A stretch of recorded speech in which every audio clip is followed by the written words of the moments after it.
Rafizi Ramli மற்றும் நிக் நஸ்மி நிகமாட் ஆகியோர் நாடாளுமன்ற உறுப்பினர்கள் பதவியை ராஜினாமா செய்ததை தொடர்ந்து பண்டான் மற்றும் சித்தியவங்சா நாடாளுமன்ற தொகுதிகளுக்கு தேர்தல் ஆணையம் இடைத்தேர்தல் நடத்தாது என்று தெரிவித்துள்ளது. தேர்தல் ஆணைய தலைவர் ரம்லான் ஹாரூன் மக்களவைத் தலைவர் ஜொஹாரி அப்துல் அந்த இடங்களை நிரப்ப வேண்டிய அவசியம் இல்லை என்று ஆணையத்திடம் தெரிவித்ததாக கூறினார். ரபிசி மற்றும் நிக்னஸ்மி ஆகியோர் PKR கட்சியிலிருந்து விலகுவதற்கு முன்பே முறையே பண்டான் மற்றும் சித்தியவங்சா தொகுதிகளின் நாடாளுமன்ற உறுப்பினர்கள் பதவியை ராஜினாமா செய்து பின்னர் மலேசிய பெர்சாமா கட்சியின் பொறுப்பை ஏற்றுள்ளனர். இன்னும் 2 ஆண்டுகளுக்குள் நாடாளுமன்றம் தானாகவே கலைக்கப்படுவதால் இடைத்தேர்தல் நடத்துவது கட்டாயமில்லை என்று தெரிவிக்கப்பட்டுள்ளது.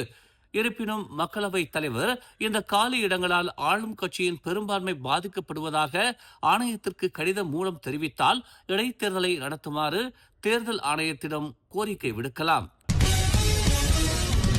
மன்னரை குறிவைத்து அவதூறான மற்றும் இழிவான உள்ளடக்கங்களை வெளியிட்ட ஒரு போலி டிக்டாக் கணக்கு கண்டறியப்பட்டதைத் தொடர்ந்து உறுதியான நடவடிக்கை எடுக்குமாறு மலேசிய தகவல் தொடர்பு மற்றும் பல்லூடக ஆணையமான MCMC-யை ஜொஹூர் அரச குடும்பத்தின் பத்திரிகை அலுவலகம் வலியுறுத்தியுள்ளது.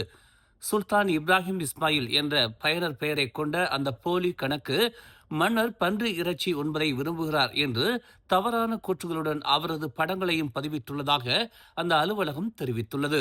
இந்த குற்றச்சாட்டு தீய நோக்கத்துடன் கூறப்பட்ட ஒரு கடுமையான அவமதிப்பு என்றும், மேலும் மாட்சிமை தங்கிய மாமன்னர் ஒரு மலாய் ஆட்சியாளர் மற்றும் இஸ்லாத்தின் தலைவர் என்பதால் இது மிகவும் உணர்வு பூர்வமான விஷயம் என்று குறிப்பிடப்பட்டுள்ளது.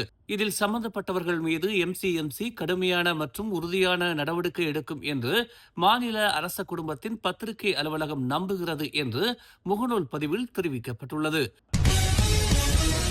கடந்த வெள்ளிக்கிழமை புத்ரி வங்சாவில் ஒரு ஒப்பந்தக்காரரின் பணியாளர்கள் தங்களது பிக்கப் ட்ரக்கில் நாய் மீது ஏற்றிக் கொண்டதாக காணப்பட்ட சம்பவத்தில் ஜொஹூர் பாரு மாநகர சபையான MBJB அவர்கள் மீது நடவடிக்கை எடுக்க உள்ளது. தெருநாய்களை நிர்வகிக்க நியமிக்கப்பட்ட ஒரு ஒப்பந்தக்காரரின் பணியாளர்களே இதில் சம்பந்தப்பட்டவர்கள் என்று MBJB நடத்திய உள் விசாரணையில் அடையாளம் காணப்பட்டுள்ளதாக மாநில வீட்டு வசதி மற்றும் உள்ளாட்சித்துறை தலைவர் ஜஃப்னி ஷூகோர் கூறினார். புத்ரி வங்சாவில் உள்ள ஒரு குடியிருப்பு பகுதியில் ஒரு பிக்கப் ட்ரக் நாய் மீது ஏறிச் செல்லும் காணொலி சமூக ஊடகங்களில் வைரலாகி பொதுமக்களிடையே பெரும் கொந்தளிப்பை ஏற்படுத்தியது. மேற்கு மலேசியாவில் ரோன் 97 ரக பெட்ரோல், மானியமில்லா ரோன் 95 ரக பெட்ரோல் மற்றும் டீசல் ஆகியவற்றின் விலைகள் இன்று முதல் உயரும் என்று நிதி அமைச்சு தெரிவித்துள்ளது. தற்போது 1 லிட்டர் 4 ரிங்கிட் 70 சென்டாக உள்ள ரோன் 97 ரக பெட்ரோலின் விலை 15 சென்ட் உயர்ந்து 4 ரிங்கிட் 85 சென்டாக மாறும்.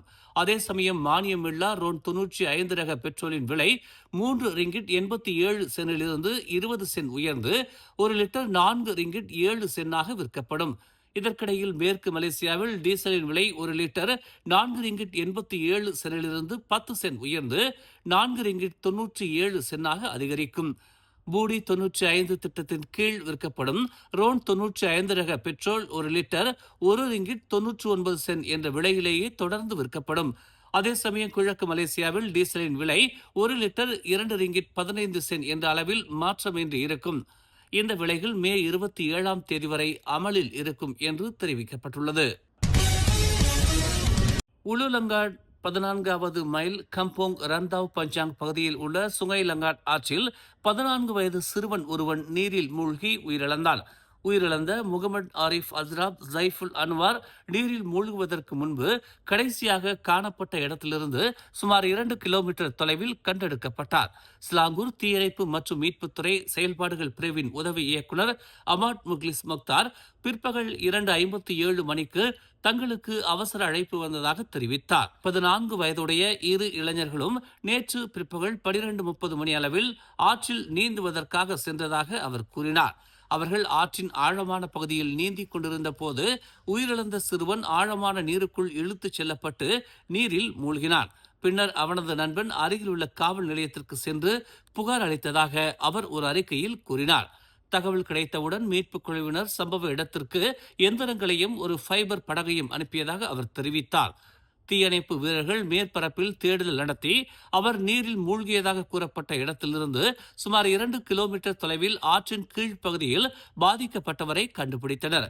பாதிக்கப்பட்டவர் இறந்துவிட்டதை சுகாதார அமைச்சு பிரதிநிதி ஒருவர் உறுதிப்படுத்தினார். மேலும் அவரது உடல் மேல் அதிக நடவடிக்கைகளுக்காக அம்பாங் மருத்துவமனைக்கு அனுப்பப்பட்டதாக அவர் கூறினார்.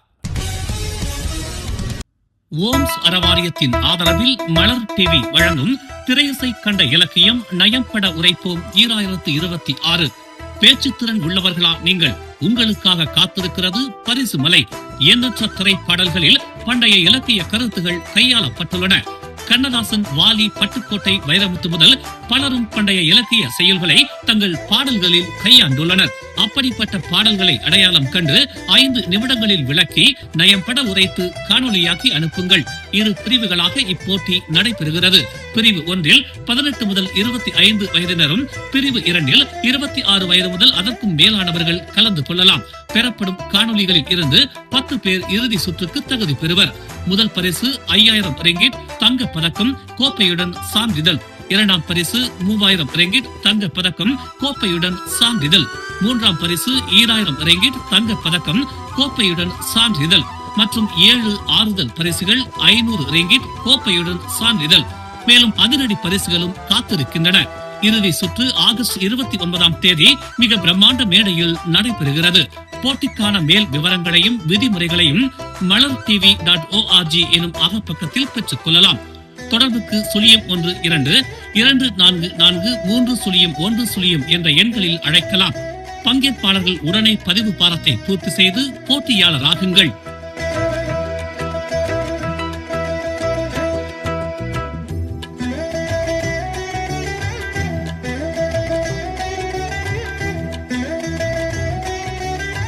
மேலும் செய்திகளை தெரிந்து கொள்ள தமிழ் மலர் இணையதளம், தமிழ் மலர் செயலி மற்றும் மலர் டிவி யூடியூப் சேனலை வலம் வாருங்கள். எங்களோடு இணைந்திருக்க மலர் டிவியை பதிவு செய்து கொள்ளுங்கள். உறவுகள் மகிழ்ந்திட விருப்பம் மற்றும் பகிர்வு சேவையை சொடுக்கிடுங்கள்.